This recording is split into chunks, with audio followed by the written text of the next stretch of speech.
안녕하십니까. 안녕하십니까, 김 회장님. 얼굴 좋습니다. 네. 이렇게 또 뵙게 돼서 반갑습니다. 오늘 전문지 기사 봤더니 우리 그 회원들한테 온라인 투표 강행하라. 그것도 성명서 발표하셨는데, 뭐 온라인 투표 꼭 해야 되는 거죠? 당연히 해야죠. 회원들이 우편 투표만 하는 것을 너무 이렇게 이상하게 생각을 해. 구시대적 발상이고 시대에 뒤떨어진 모습이고 어떻게 그런 결정을 우리 약사사에서 할 수 있는가. 바깥 세상은 급변하고 있는데 올라타야 되는데 우리 약사직능이 통째로 후퇴하는 모습이 아닌가라고 해서 회원들의 민의가 잘 전달되도록 대한약사회가 전자투표를 꼭 병행했으면 하는 그런 바람이네요. 어저께 저희 대한약사회 감사단이 그 투쟁성금 부정사용에 대한 그 문제 제기에 대해서 감사단 의견을 발표했어요. 보셨습니까, 오늘?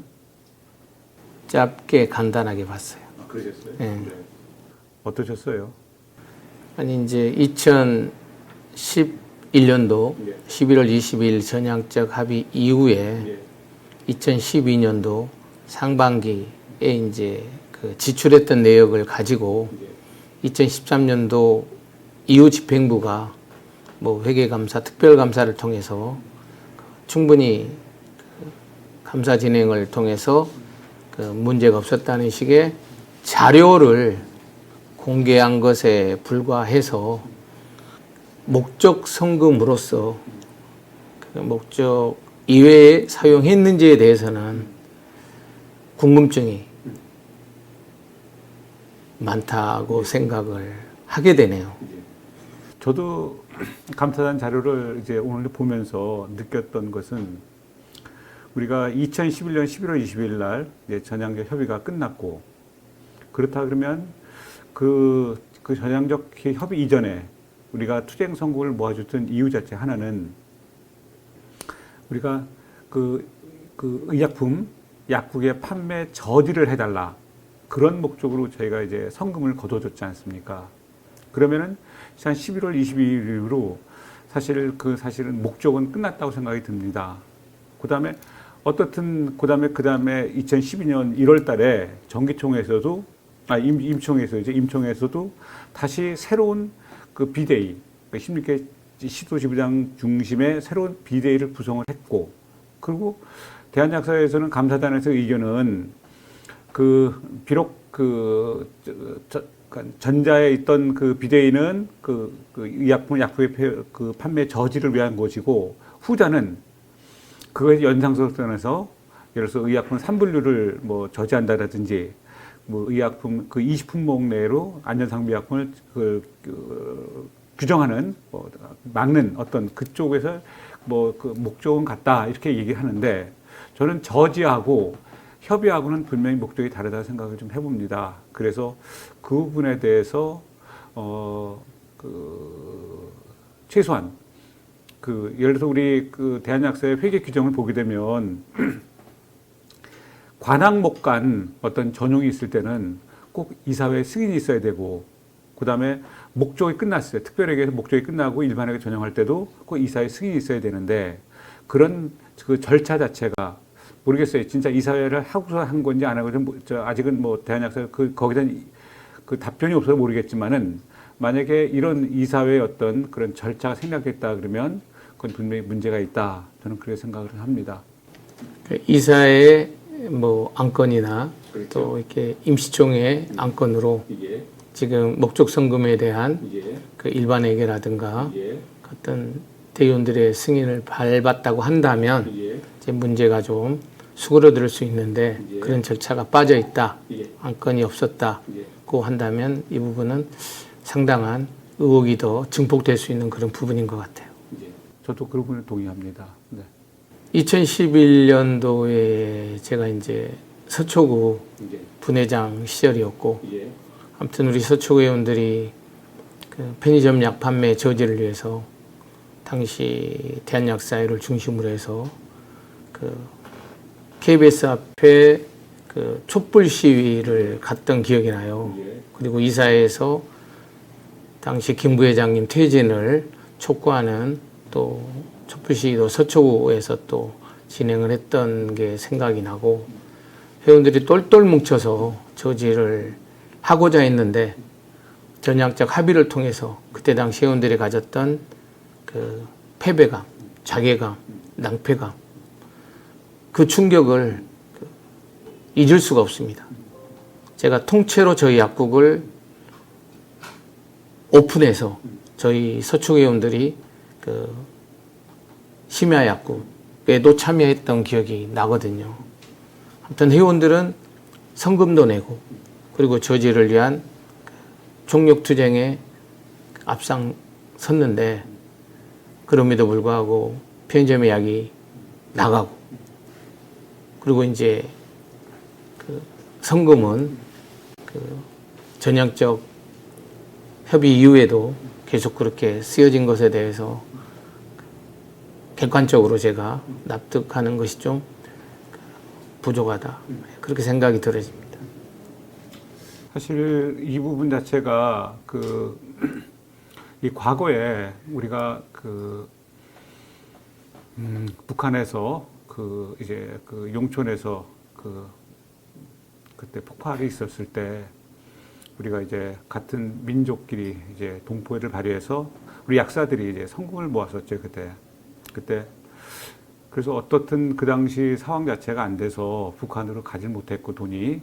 그래서 각 지부마다 이제 성금을 모아서 대한약사에다 전달을 했고, 그 당시 서울지부에서도 일부는 대한약사를 받고, 일부에는 이제 서울시 약사에서 가지고 있다가, 그 부분을 사실 서울시 약사에서 운영비로 썼죠, 그걸. 그래서 이제 그런데 그때 운영비 쓴 것이 적법한 것인가, 거기에서 문제 제기가 있었고, 그래서 결론은 뭐냐면, 대법원에서 횡령으로 해서 이제 벌금이 나왔었습니다, 이제. 근데 그런 거를 봤을 때는 가장 큰 게 뭐냐면, 그 절차. 왜냐면 전용을 하려면, 유용한 건 아니다. 왜냐면 그 당시 대한약사 회장도 써도 된다고 얘기를 했고, 그 다음에 다른 지부도 실제적으로 그것을 전용을 했긴 했지만은, 가장 중요한 전용하는 그 단계, 절차, 그것이 이사회에 결의가 있고 이사회 승인이 있어야 되는데, 그 절차가 생략됐기 때문에 순수하게 전용을 했다 그러더라도 그것이 횡령으로 해서 벌금을 받은 적이 있습니다. 그래서 이런 부분에 대해서 대한약사회는 조금 더 상세한 설명이 있어야 될 것이고, 그 다음에 회원들도 실제적으로 이제 우리의 저지냐, 협의냐, 이것이 같은 연장선에서의 어떤 그 목적이 맞는지 안 맞는지, 이런 부분에 대해서 어떤 회원들의 의견도 굉장히 중요하다고 생각이 듭니다. 제가 잘못 알고 있는지는 모르겠지만, 용천성금 관련해서는 이제 이사회나 총회 절차를 밟았음에도 불구하고 그 목적 성금이 그 유용이라 하면 이제 가져다 쓴 것이 되겠고, 전용이라면 다르게 쓴 것으로 해석이 되는데, 그게 이제 전용된 것에 대해서도 사실 아까 말씀하신 횡령에 대한 그런 판결을 받은 것으로 제가 알고 있거든요. 그래서 법의 심판은 우리 약사 사회에서 내부적으로 절차를 거쳤음에도 불구하고 목적 성금, 목적 이유에 사용됐다는 것만 가지고 심판되어졌지 않냐라는 그런 기억을 하는데, 아무튼 우리 박 회장님 말씀이 맞는지, 제 이야기가 맞지 않은지 한번 나중에 좀 살펴봐야 되겠네요. 그건 좀 저도 그 당시 제가 서울시 약사회의에 관여도 안 했고, 그다음 또 대한약사회에 관여도 안 했기 때문에 잘은 모르는데 일련의 흐름을 갖다가 제가 이제 말씀을 드린 것이고, 그래서 그런 부분, 아까 말씀한 서울시 약사회에서 이사회에 어떤 승인이 있었는지. 2003년도입니까? 2003 3년, 4년 뭐 그 정도 된 거를 알고 있는데 정확히는 모르겠습니다. 네네. 예. 그래서 그 부분, 그 다음에 아까 말씀드린 것처럼 대한약사에도 이것이 분명히 목적이 다른데 이 부분에 대해서 이사회의 어떤 아니면 임총에서의 어떤 그 안건이 상정돼서 그 부분이 승인된 여부, 네, 이런 부분에 대해서는 한번 또 조사가 필요하지 않을까 생각이 듭니다. 추가 확인들을 하면서 예. 예, 아무튼 우리 약사사회가 네. 이로 인해서 분란이 더 커지지 않았으면 하는 저도 동감합니다. 네.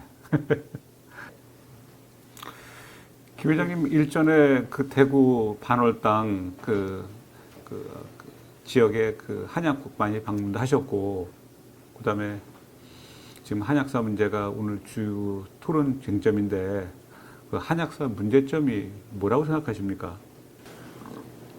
우리 박영달 회장님 예. 반월당 갔다 오셨어요? 아니요, 안 갔다 안 왔습니다. 가셨죠. 예. 저도 예. 그 뒤늦게 예. 사실은 대구 반월당을 다녀오고 나서 예. 우리 약사사에 정말 시급한 현안이구나. 예. 6개 정도의 예. 한약사들이 개설한 약국이 모여져 있어요. 예. 그래서 약국 타운을 형성을 하면서 처방전 유입이 거의 안 되는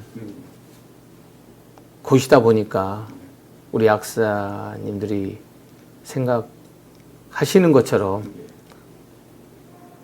일반 약품, 뭐 건강기능식품 등등의 판매 위주의 약국들이고, 거기에 이제 그 근무하시는 분들이 다 그 한약사라는 거예요.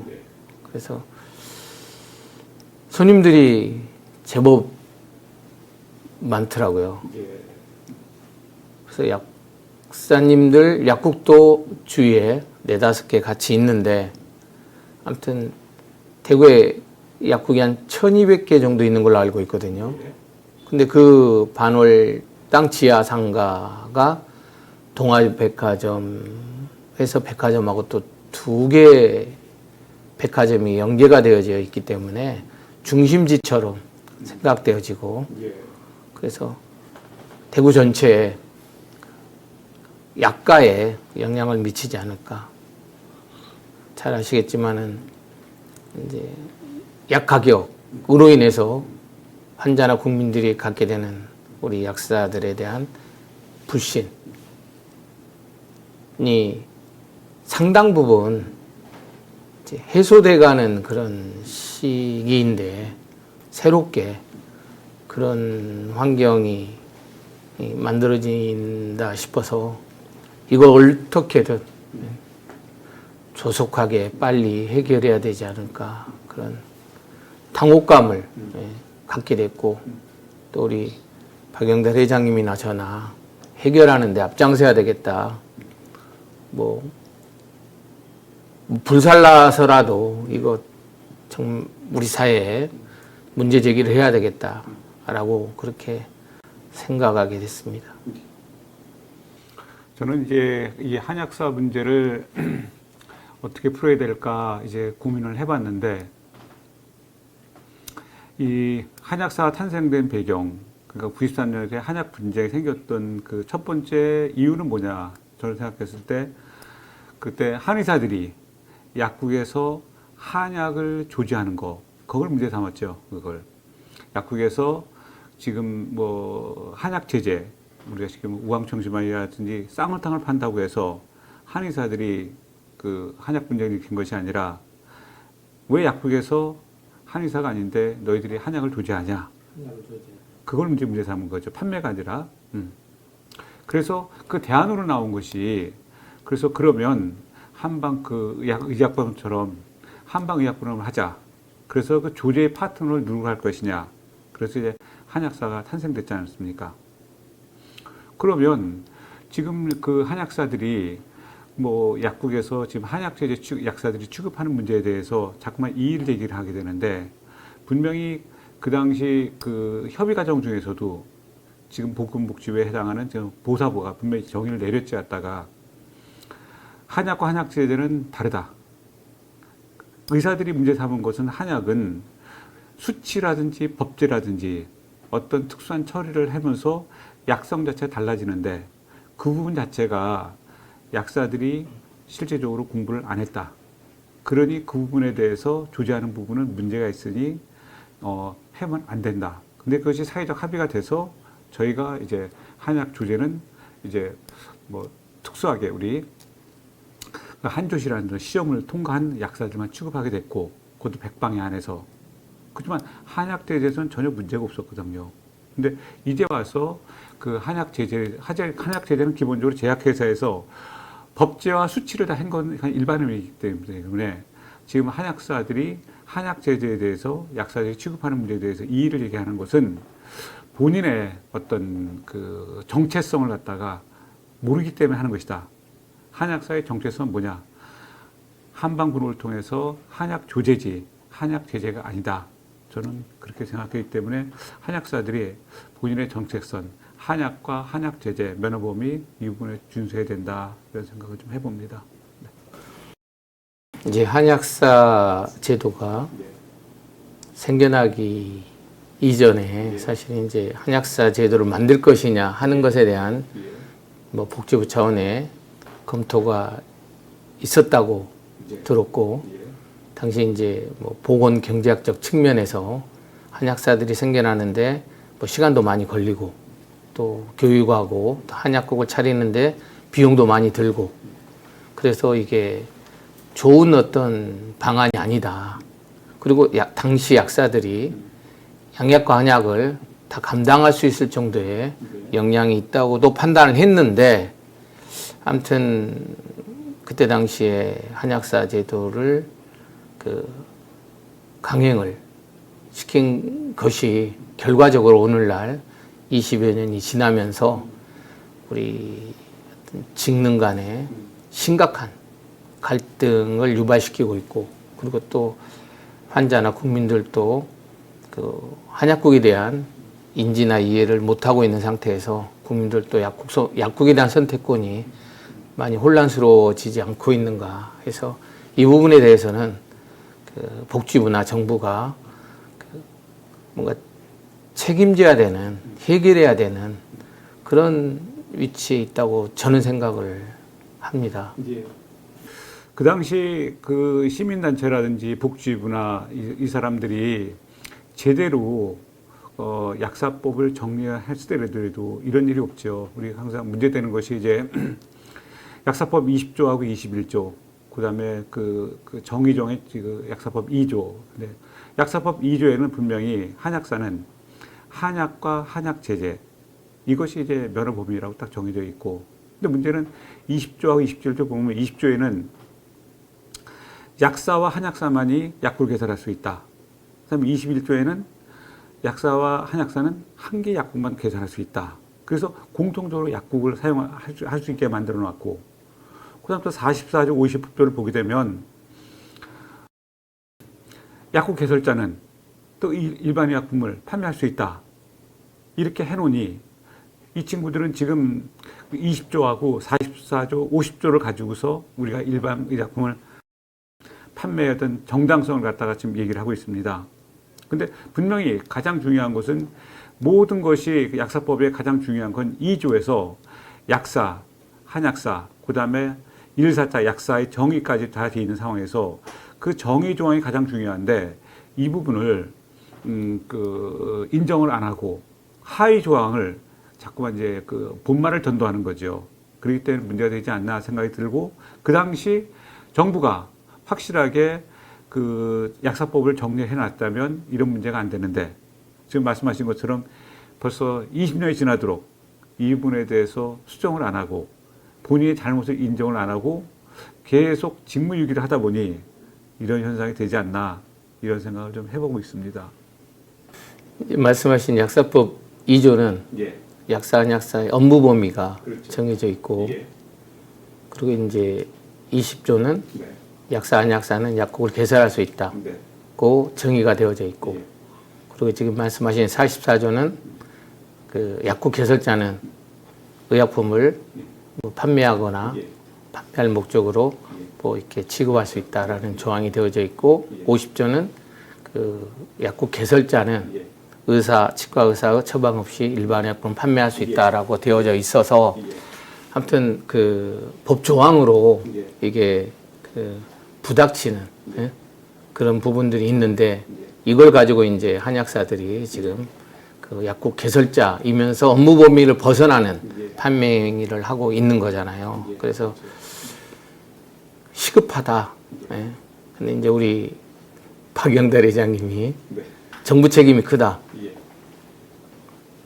저도 책임이 크다고 생각을 하고 결자 해지라고도 말씀드릴 만큼 그 정부에서 해결해야 된다고 생각을 하는데 약사에도 정말 뼈아픈 반성을 해야 되지 않는가.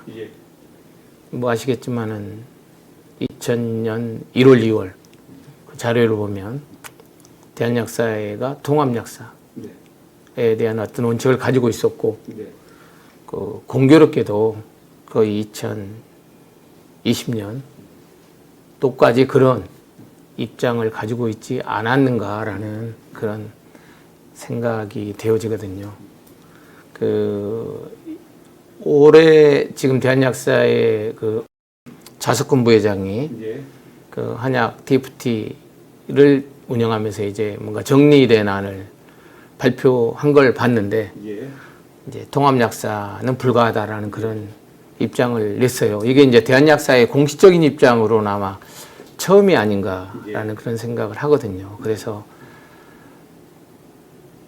우리 약사사회가 지난 어떤 정책 결정을 하는데 최선을 다했다고 뭐 격려와 박수를 쳐줄 수도 있지만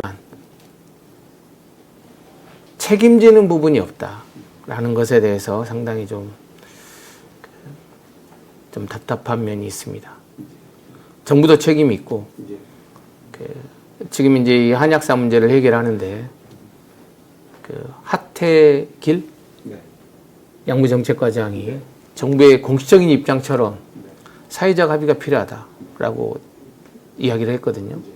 약사든 한약사든 시민단체든 뭔가 좀 합의를 해봐라. 이걸 어떻게 합의를 하겠냐고요. 지금 직능 간의 역할이 분명히 다른데 제가 우리 박영달 회장님한테 물어볼게요. 한약사가 약사입니까? 아니죠. 약사가 아닌 한약사가 약국을 개설했어요. 이게 맞습니까? 안 되죠.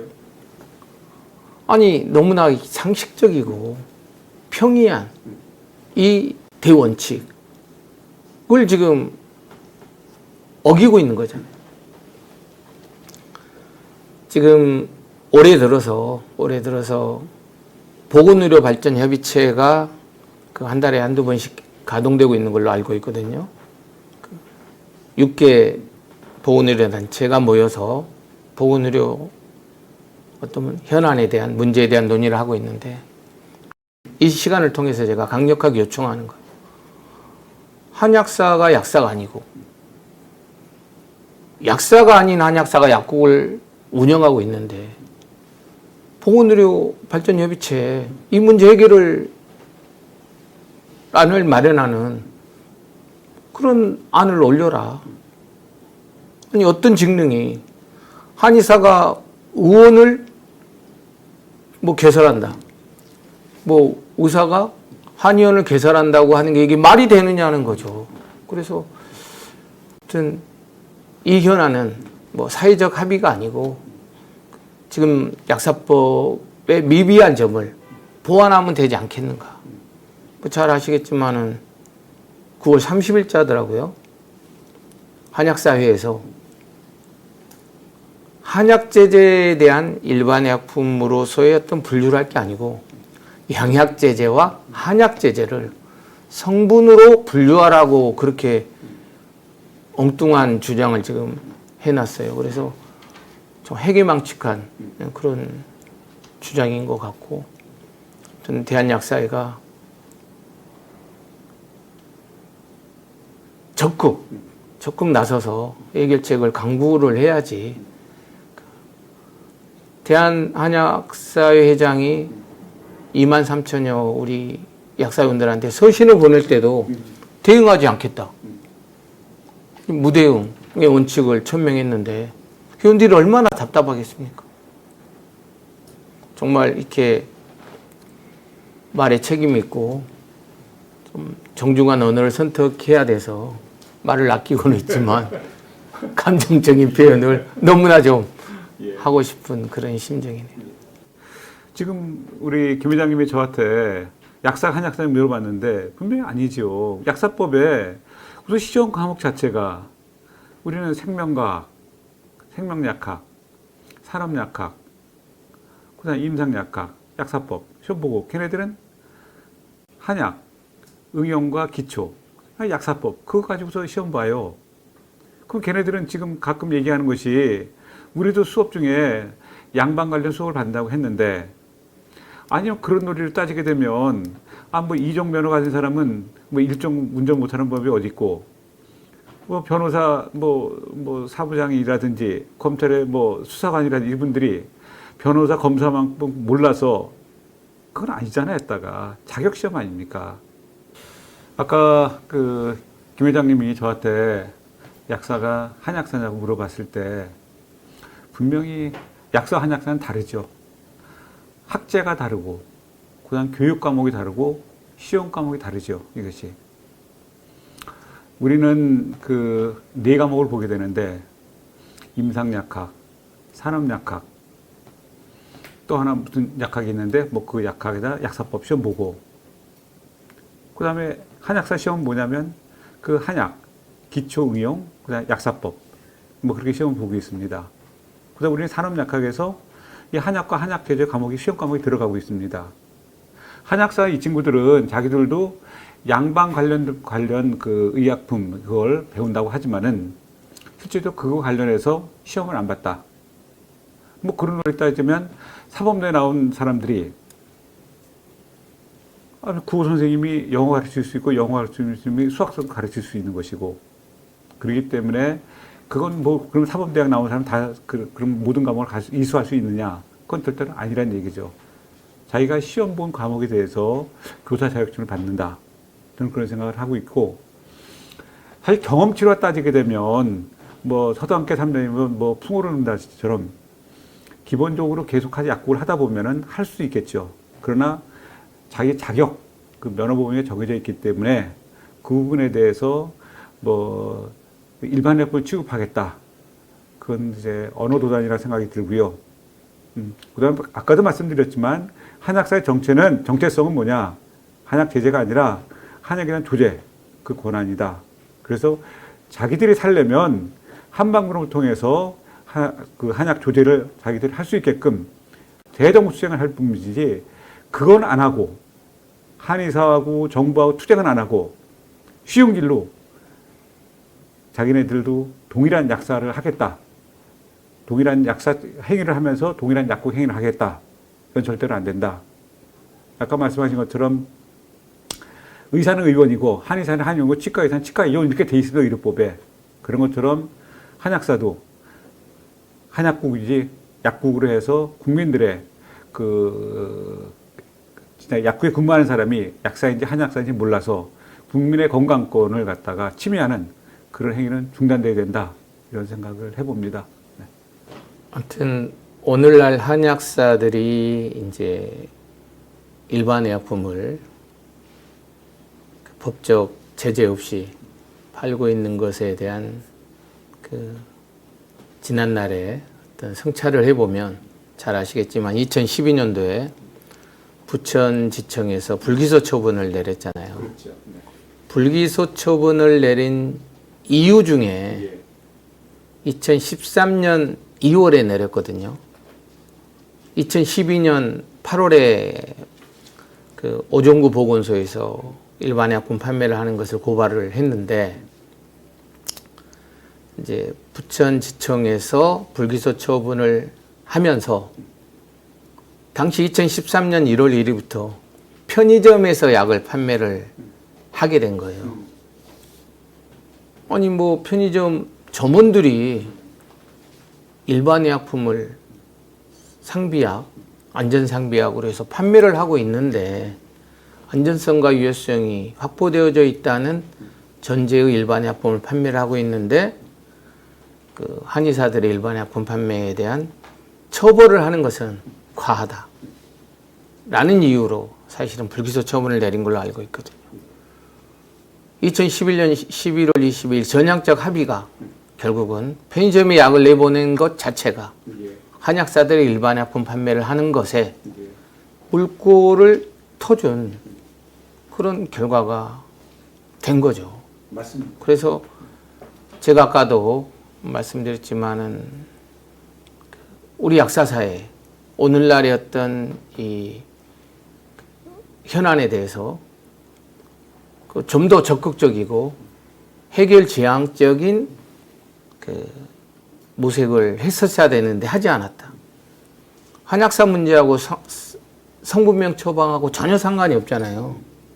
그런데 2000년도부터 시행된 의약분업이 상품명으로 지금 22년째 진행이 되고 있거든요.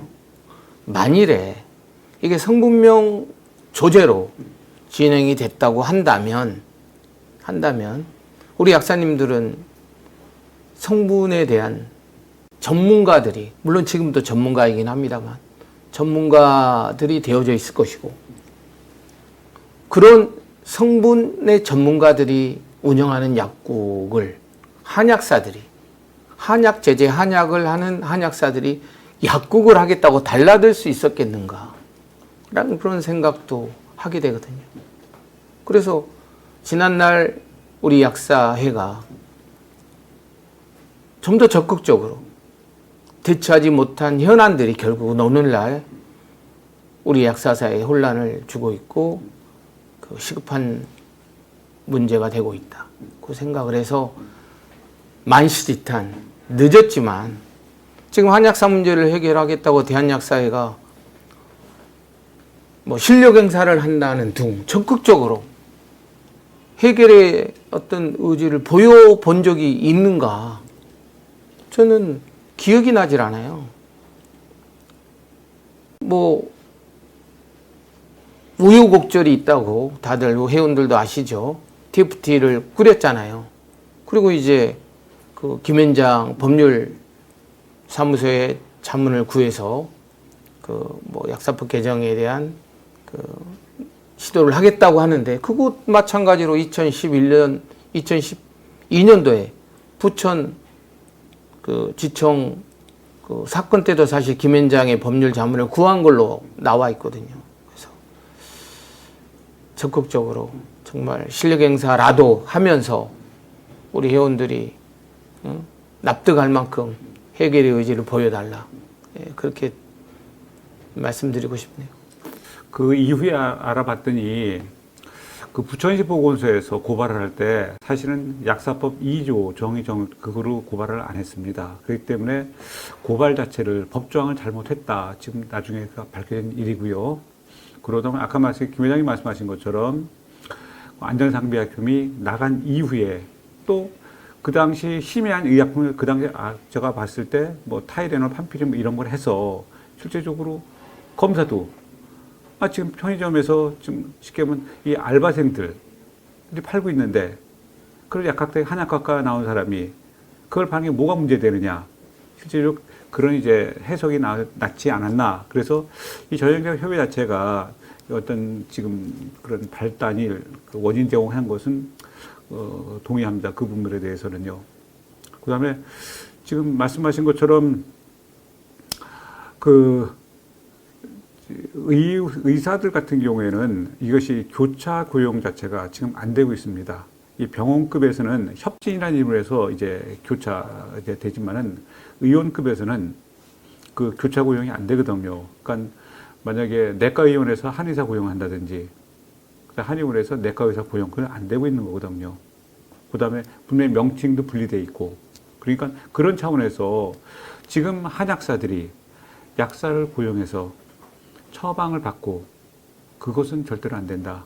그다음 마약류 같은 경우에는 개설자 책임인데 마약류에 대해서 전혀 권한이 없는 한약사가 그 마약류에 대한 그 조제라든지 그런 걸 갖다 통제를 한다는 것은 말이 안 되기 때문에 이런 부분 자체가 불합리한 법리 조항 이런 것들은 빨리 개선돼야 된다 생각을 합니다. 우리 박영달 회장님이 이전에 말씀하셨던 그 복지부의 직무유기라고 말씀을 하셨는데 대한약사에도 그런 그 결론을 내리고 있거든요. 그러면 고발 조치를 해야지. 즉각적으로.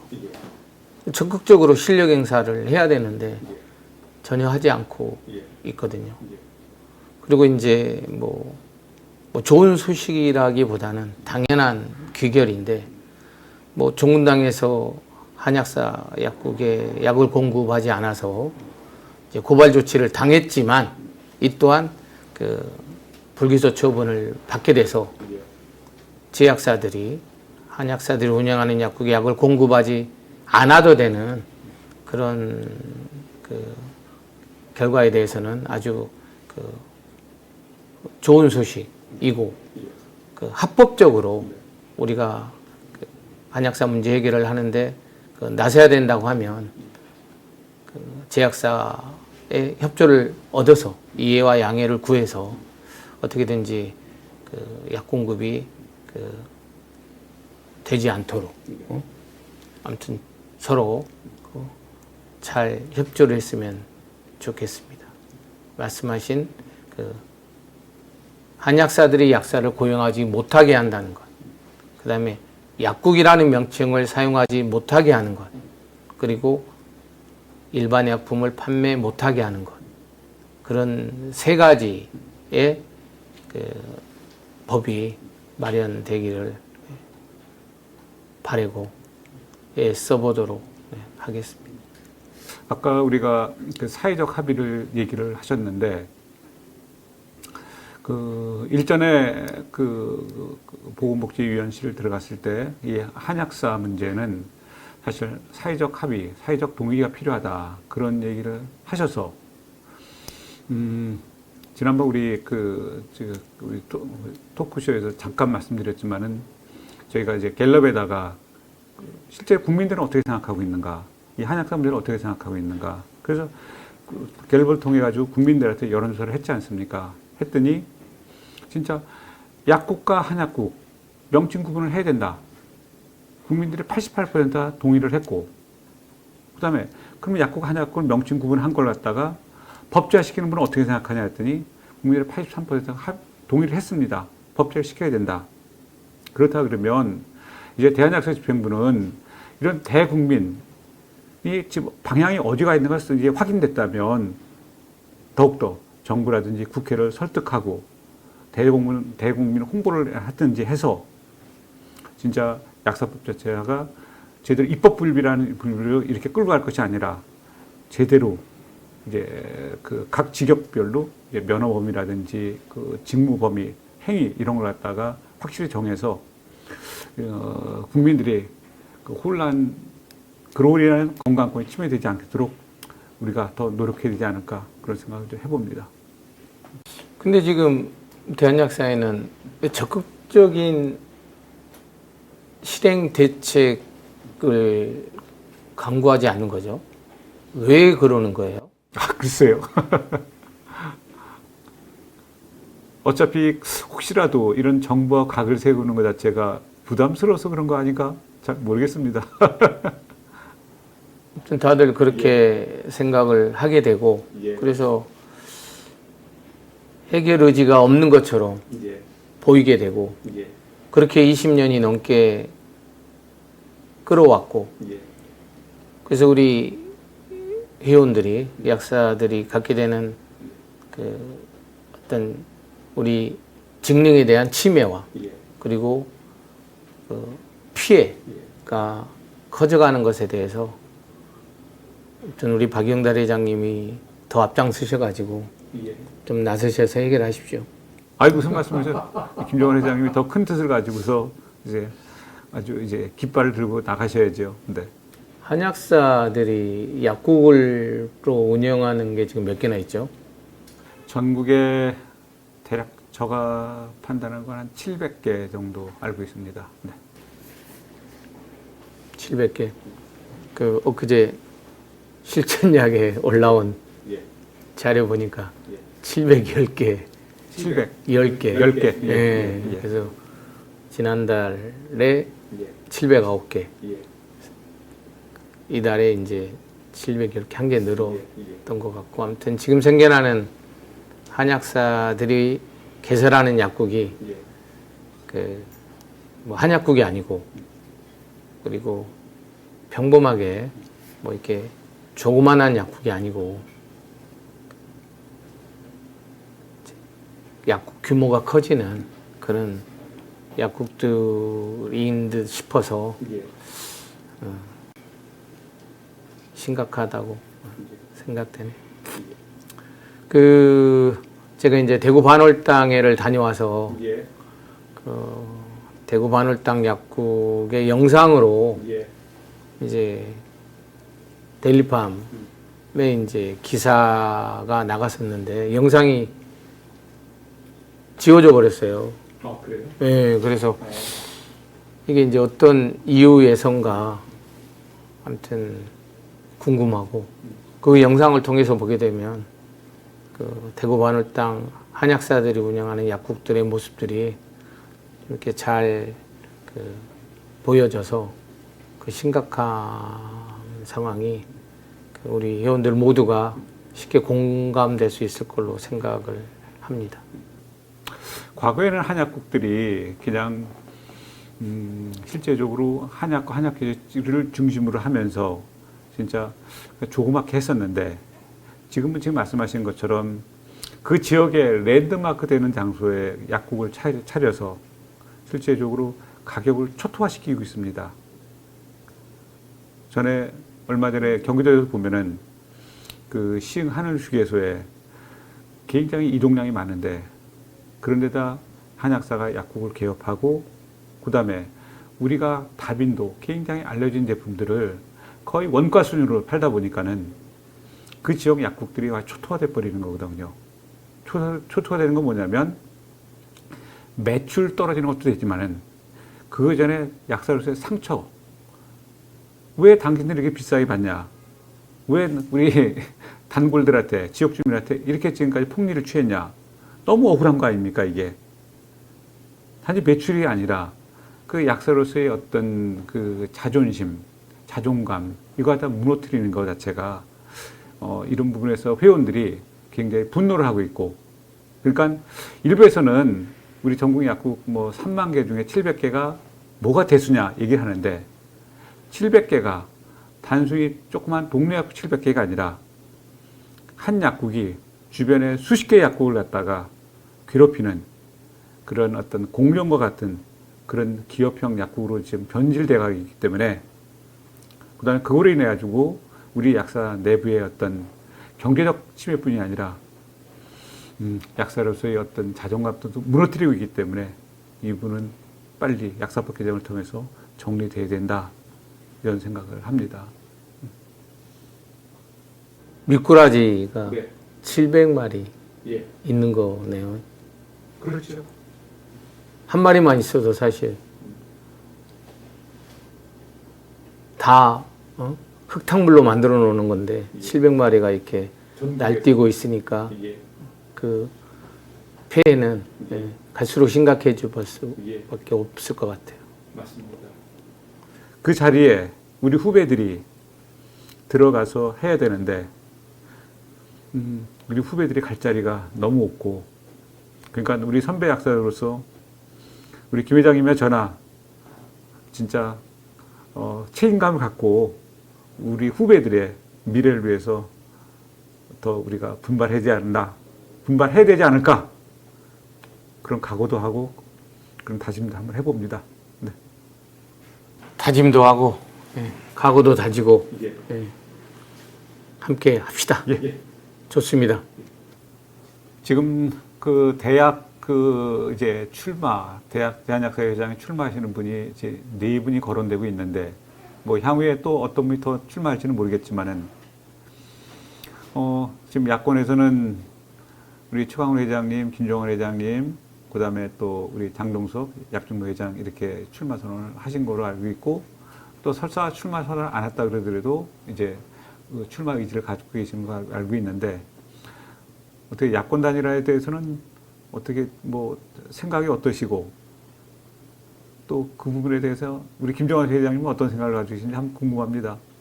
사담으로 이렇게 물어보시는 것으로는 상당히 좀 무겁네요. 아, 무겁습니까? 아, 그래요? 이제 어제 예. 그 약국신문의 단일화에 대한 기사가 나왔는데 예. 내용이 아주 좋더라고요. 예. 15대 대통령 선거 때 DJP 연합을 했는데 예. 이제 김대중 당선자가 39만 표 차이로 이겼어요. 예. 그때 당시 이해창 후보를. 근데 충청에서 예. 40만 표를 더 받은 거예요. 아. 그래서 JP 예. 김병필 당시 예. 그 뭐 김종필 씨와 연합한 것이 예. 극적인 예. 예? 그 선거 그 승리의 요인이 됐다. 꼭 그렇게 설명을 하면서 이제 김대엽 집행부가 그 성분명 조제를 놨다. 전혀 하려고 하는 의지도 없고 하지도 않았다. 한약사 문제도 해결 의지가 전혀 없다. 이제 그런 뭐 이유를 약국신문에서 들면서 예. 더 이상 희망이 없는 그 회장이다. 그리고 이제 약정원에서 그 정보를 유출한 그 피고인 아직 신분인 걸로 아는데 그 친구를 또 재고용하고 있는 그 김대엽 회장에게 대해서 어떻게든지 그 연임을 할 수 없게끔 야권이 그 단일화를 해야 된다라고 그렇게 적어져 있더라고. 그래서 내용은 아주 좋게 봤고, 또 개인적으로는 예. 그 개인적으로는 공감을 합니다. 지금 우리 최강훈 네. 그 후보나 예. 이제 장동석 후보는 출마 선언을 했기 때문에 후보의 신분인 것 같고, 예. 저는 아직 그 후보 선언을 하지 않아서 후보는 아니지만 예. 야권이 연대해서 그 후보 단일화를 이뤄낸다면 예. 그 2021년 12월 9일 날 있을 대한약사회장 선거에서 야권이 승리할 수 있지 않을까 예. 그런 기대감을 합니다. 희망적으로 보시네요.